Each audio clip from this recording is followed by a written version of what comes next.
ESG investing, socially responsible investing, impact investing, sustainable investing. These are such loaded terms, especially if you really are an activist at heart and you're dedicating your life to making the world a better place for all of us.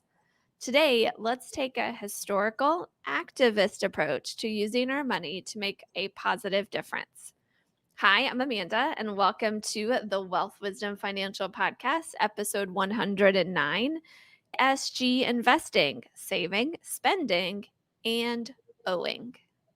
Hey, I'm Brandon, and we've been a little hesitant to create this episode for you.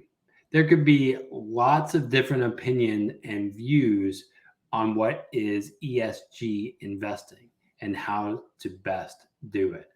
In March, the Harvard Business Review published an article titled The Inconvenient Truth About ESG Investing. We think it's time we empowered you with our wealth wisdom approach to make a positive difference in the world through investing, saving, spending, and being in debt. What we share today is what we've spent over a decade crafting. We like to call it ethical economics. Are you sick and tired of hearing the same old conventional financial advice? We feel you. We're fed up with the same old truisms that fall flat when you get into the unique opportunities and challenges of specific situations. This show is all about bringing you historic wealth wisdom about building wealth with practical insights on how to apply it to your journey. When conventional financial thinking doesn't get you where you want to go, you need wealth wisdom. Let's master wealth building together. So before I go into this, Amanda, can you tell people what ESG investing actually is, what the acronym of ESG is? Oh, it's environmental, social, and governance. Um, Gotcha. and it's socially responsible, environmentally responsible, sustainable, all the things. Yeah. So if somebody doesn't know what ESG is, that's what ESG actually means. Environmentally sustainable, all No, that kind social and of governance. stuff. Yep. So here's the summary of the Harvard Business Review's article from March. Investing is sustainable funds that prioritizes ESG goals is supposed to help improve the environmental and socially sustainability of business practices. Unfortunately, close analysis suggests that it's not only making much difference to companies, actual ESG performance, it doesn't actually make it that much difference. It may actually be directing capital into poor business performers. End quote. In short, the article looked at multiple research results to conclude that not only do ESG funds have lower financial returns and higher risks than regular funds, but they also didn't see marked improvement in social or environmental interests, which is what their point is anyway, right? Yeah, and for those folks that have been following ESG investing for a while, this was not just about Volkswagen getting ranked number one for ESG investing by the Dow Jones Sustainability Index, only to later get discovered as cheating on emissions tests. That was way back in 2015. And this analysis was looking overall, and of course, was published in 2022. Plenty of time in between. Yes, there's been a lot of scrutiny on ESG investing, not just with that Volkswagen thing. But just as importantly, this article also asked why. Why is ESG investing not fulfilling on its promises of better outcomes? The only possible answer presented in the article is that companies who publicly embrace ESG do so mostly as a cover for poor business performance. Wow. Well, that doesn't really surprise us that at this point, we do want to offer another take on why ESG investing is not the solution for creating a more socially and environmentally responsible future. First, let's review some basics on how social change happens. Because if ESG investing is trying to create social change through investing, we got to know, how does social change really happen? So I want to take you back to my senior year of college. I saw a course listed in the course catalog and knew I had to take it. It was simply called Social Change. I don't remember all the things we read during the class or the papers I had to write or anything like that. But I remember the bottom line that I took away from so much of the material that class covered. Social change really only happens from the bottom up. It starts at a grassroots level and it works its way up into our institutions. There are only a few exceptions where, maybe government intervention then sways public opinion and the ways of doing things are changed, starting with government intervention. But even those changes started with a minority group of individuals who went to work on a grassroots level. I mean, I think you've got an example for us with the right of women to vote in the passage of the 19th. How is that an example of grassroots social change? Yeah, so we got to go way back to when the US was just a bunch of colonies. Some colonies actually gave women the right to vote. And it wasn't until after the US Constitution was created and the power to decide who can and can't vote was given to the states, and then the states started making their own state constitutions and passing their own laws, that all the new states restricted women from voting.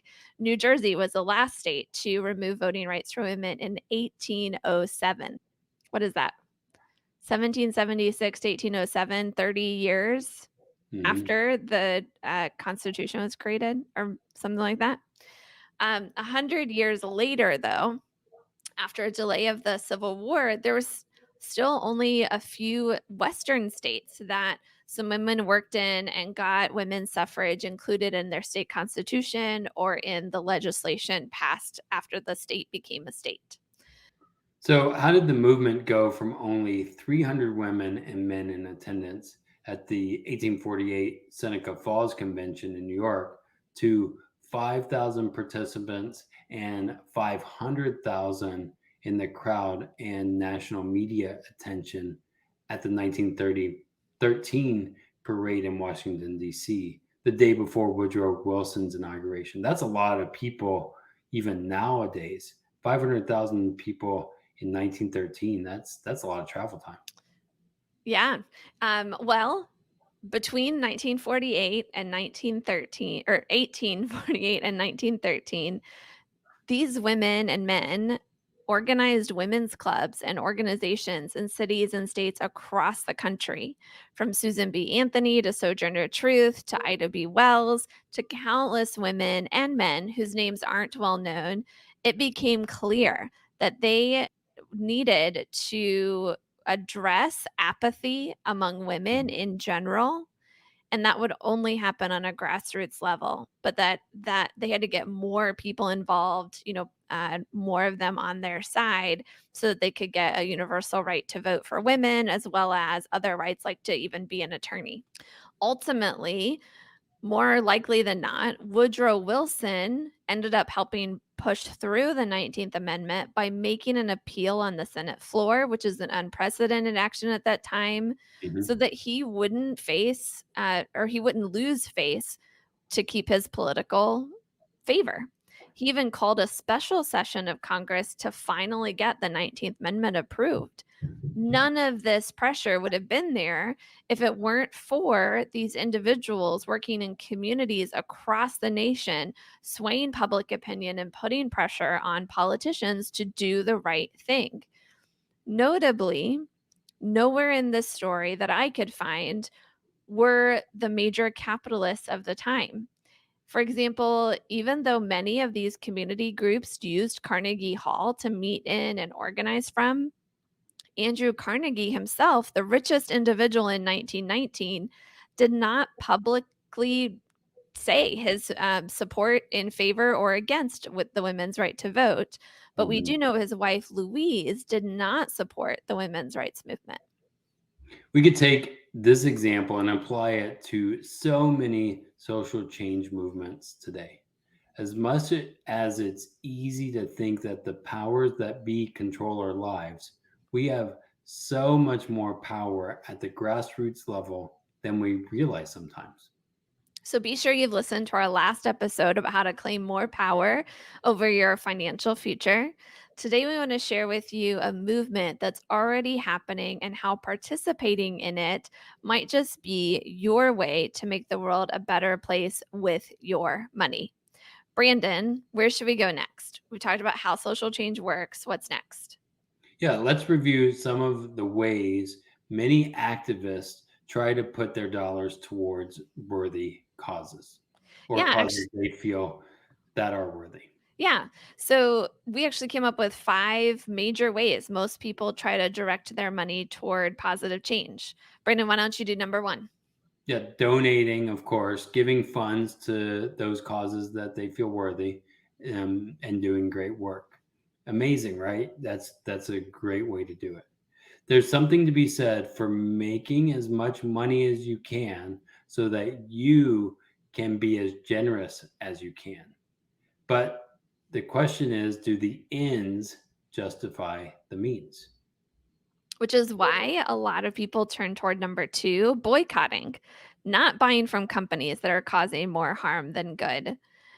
The great strategy, but for this to work, there needs to be a critical mass for that boycotting to hit the company where it really hurts their bottom line and to make a big enough impact there. One of our favorites is fair and direct trade, being, former coffee shop owners. Actively buying from companies that are doing good and have the accountability to show for it. This is one of my favorite strategies, but it's often the one to get cut as soon as inflation kicks in.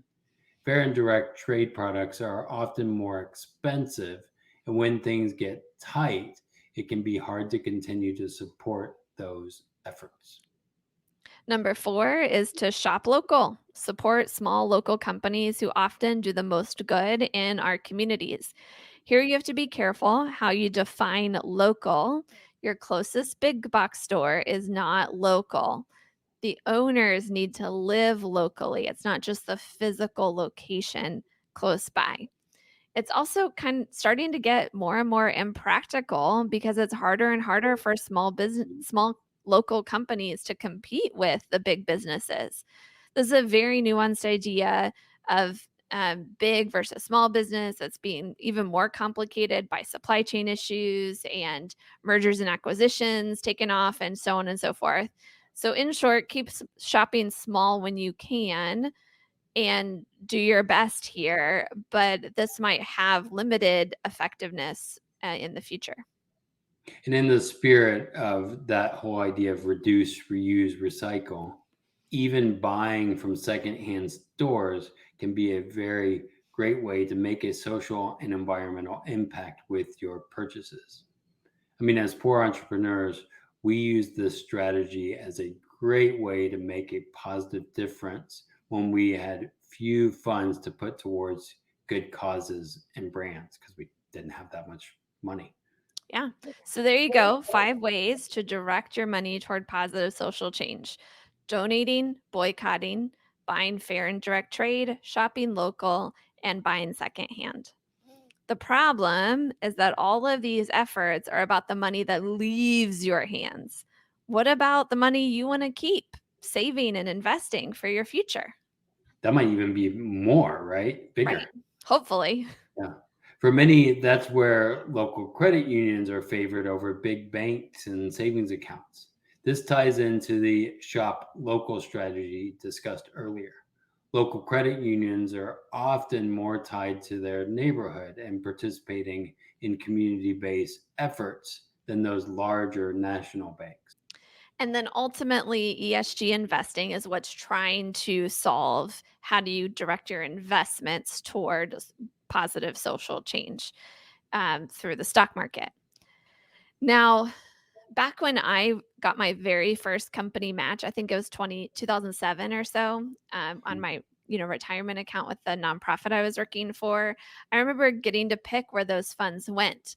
And this was back before there were ESG funds, at least any that I could find back then.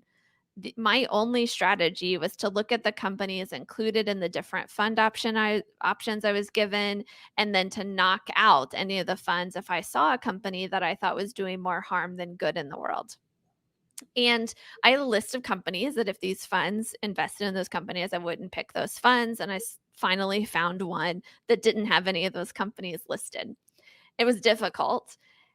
And even though I found that company, I was still very uneasy about it. I didn't know every company that was actually in that fund. And how could I tell what their businesses are really doing? Who was I really investing in and why? And I wanted to have a diversified portfolio. I didn't want to just pick, one or two companies I believed in. So these funds, especially with a 403B, I almost had to go into mutual funds. I couldn't choose individual stocks. So I was like, "Well, this is the best I can do, but I hope I find something better."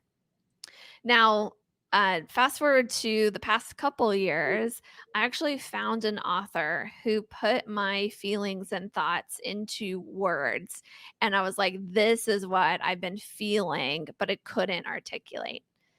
Now, I'm not gonna he, goes pages and pages in a book describing this. If you wanna check out the book, it's called Sacred Economics by Charles Eisenstein, and it's in the last third of the book that he finally gets to And socially that's a conscious big investing. book It's too. a big book. So let me summarize. The first thing you have to remember is that one of the basic principles of what it means to be a corporation. In the United States, a corporation must put shareholder value above any other stakeholder value. That means a corporation must put profits ahead of any social, environmental, or governance goals.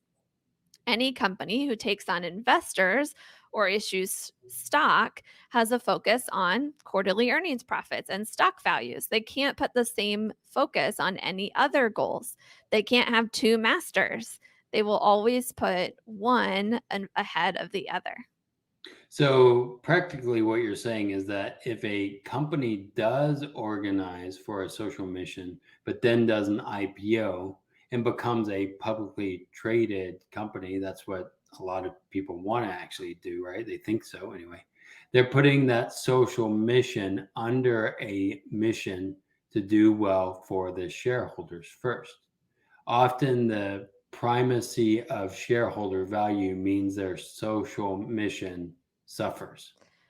Yes, that's the concern here, and what we often see. We're going to have an example later that of this happening. But we first have to mention there are some who are advocating moving from shareholder capitalism, where the company exists first and foremost to maximize shareholder value, to what's being called stakeholder capitalism, where they can weigh the pros and cons of all their stakeholders.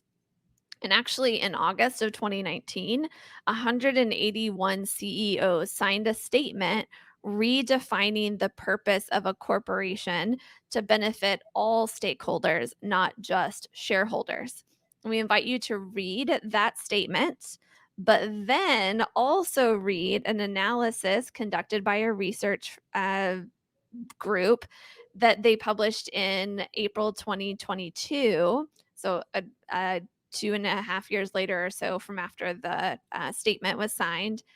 And they analyzed how they're doing so far. If really these corporations said they're going to put stakeholder value above shareholder value, how are they doing? We're going to put both links in the show notes. Warning, the contrast between what these CEOs said that their corporations would do and what they've actually done is enough to make one vomit.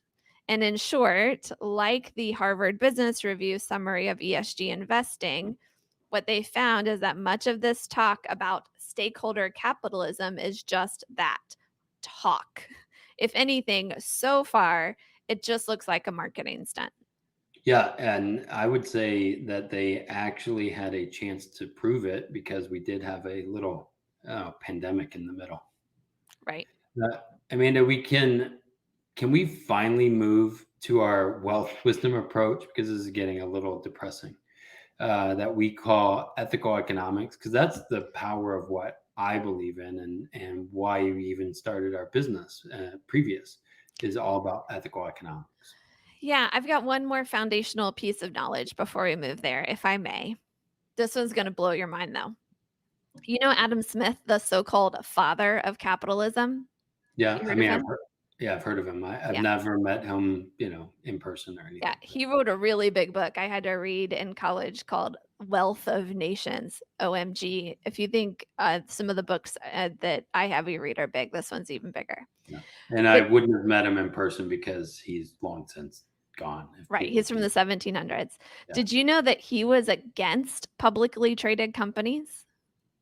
Um, Yeah, back in the 1700s, they would have been called joint stock companies, and he did not think they should exist, or at least if they were gonna exist, only in the rare case, not very often, because he didn't believe they were as efficient or effective at business. They were also more susceptible to corruption. I almost said corporation, not corruption. The words are too similar there. Interesting. oh, wow. I never thought about that before.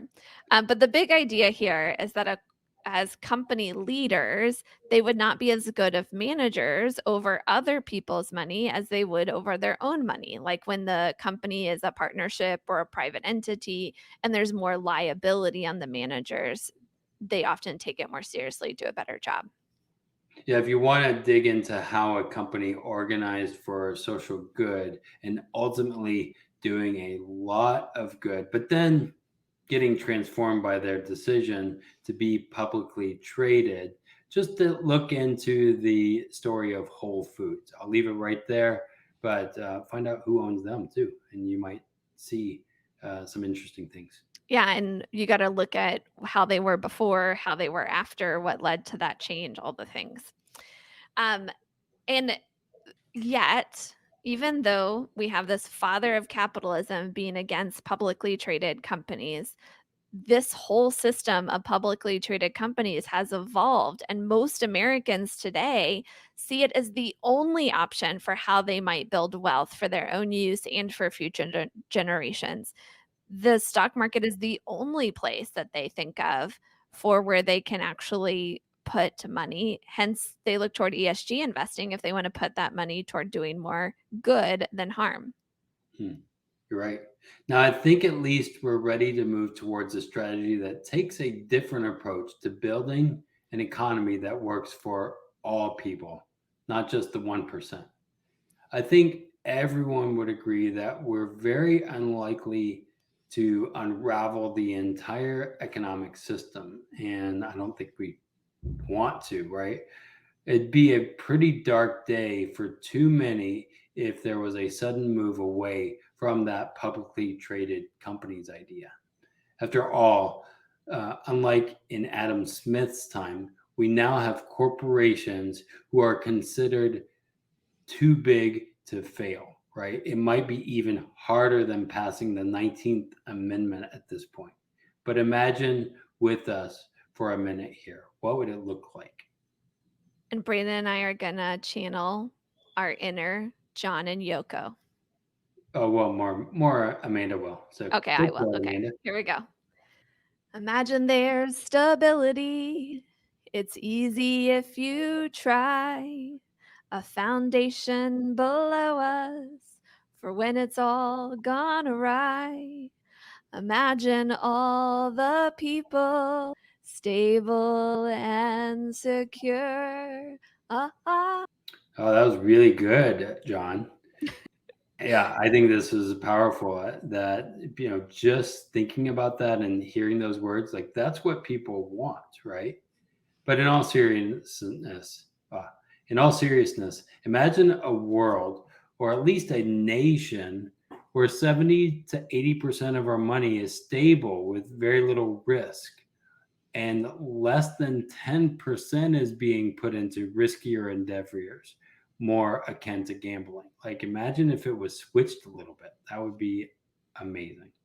Now, some might say, well, then we'd have less innovation. And some might think so, but think about the major corporations. Where do they get their money for research and development? Certainly, some of it comes from their profits, which they're often pressured to use in other ways when they're publicly traded. Might there be more innovation if a company could reinvest more of their profits into their employees than into dividends or stock buybacks to keep their share price high? Might we get lower rates of return though? Perhaps But we believe it's not about the rate of return. I mean, you can look at previous episodes where we talk about that. You could make an 8% annual average rate of return, but lose money. Don't believe us? Reach out and we'll prove it to you. For now, think about this question. Would you rather make 3% guaranteed or 8% that could be a negative 8% when you actually need it? If this idea of stability and security is sounding good to you, we want you to know that there's a powerful way of building financial strategies that millions and millions of Americans use, but you're not going to hear about it from your conventional financial thinking experts. We heard about it over 8 years ago, and we're so thankful for how it finally gave us a way to buck the crony capitalist system that's evolved over the last couple hundred years and put our money toward creating what we believe to be a better world. So, here are some key features that this system has. The strategy uses a mutually owned company where the individuals and families who join together are, in essence, the owners. It's kind of like a co op grocery store where the owners are the customers. Just like the grocery store has to act in the best interest of its customers and owners, these mutually owned companies have to act in the best interests of their owners. In this case, they're called policyholders. And policyholders will is a key word there that makes us all realize these are insurance companies. They aren't just any insurance companies, they're mutually owned life insurance companies with a few other key features we'll get to in a minute. But first, we have to tell a quick story about what it means to put policyholder owners first. Yeah, we got the chance to ask a C-suite executive at one of these companies how we could make sure the company wasn't investing the general fund, our money, into companies that we would consider to do more harm than good. And Yeah, he unlike those mutual funds I was looking at for my 403(b) back in the day, I couldn't see a list of the companies that this life insurance company was investing in, even though I was one of the owners. I could see like a breakdown of percentages to this type of asset and percentage to that, and I was like, how do we make sure we trust this? And he reminded us that the company must put the policyholder owners first and foremost, even in their investment decisions. He asked us, do you think we'd invest in companies that aren't doing good for our policyholders now and into the future? Yeah, what a powerful way of thinking that seems very close to what ESG investing is trying to do. Now, we know there are skeptics out there, including ourselves. We ask this question too. Well, aren't they just buying the same stocks and contributing to the same problems that Adam Smith pointed out? Aren't they just part of the same economic system that's totally gone awry? Now, remember that imagining exercise we did with the 70 to 80% of the money secure and less than 10% at high risk? Well, that's what these companies' general funds look like. They are heavily regulated because they have to be able to fulfill the claims on their policies, which leads them to be very risk averse with what they do with the general fund. In our eyes, how this general fund is made up and some of the other safety nets that these companies use puts them in a different category than investing. In fact, we'd call it better than investing. Again, we asked you, do you think the world would be a better place if most individuals and company financial portfolios had a more similar makeup? Maybe. And for those of you that are still in the camper, you just want a high rate of return no matter the risk, we invite you to consider if you want any portion, maybe even 20% or 40%, whatever portion of your assets to have these other benefits and features beyond safety and stability that these companies provide. That your gains are locked in and your principal is protected, so you get uninterrupted compound interest working in your favor. You can use your assets without selling them, again, not interrupting your compounding. You can protect your assets from creditors and lawsuits. You can provide additional funds to your family if you aren't there to provide for them. This is life insurance after all, and so forth. We could go on and on about different benefits that people look at when they're choosing to work with one of these mutually owned companies. Now, we're going long here today, so we'll let you know what we believe.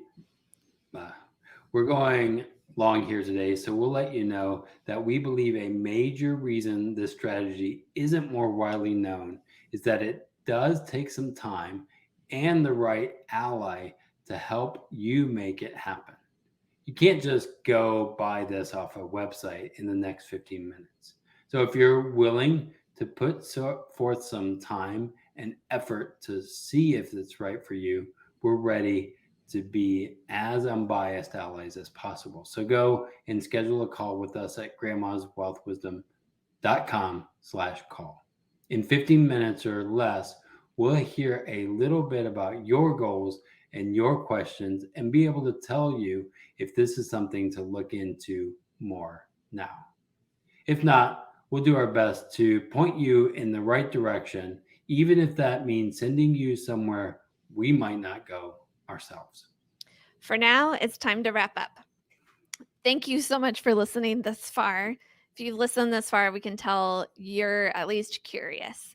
And we want to give you the whole point of today's episode is really to remind you of the power of your money. No matter how many zeros are included, how many commas are in your asset portfolio, your money matters. Where you spend matters, and so does how you invest, save, and who you even owe money to. We gave you 5 ideas to transform your spending. We gave you a banking option that's similar to shopping local with your checking and savings account.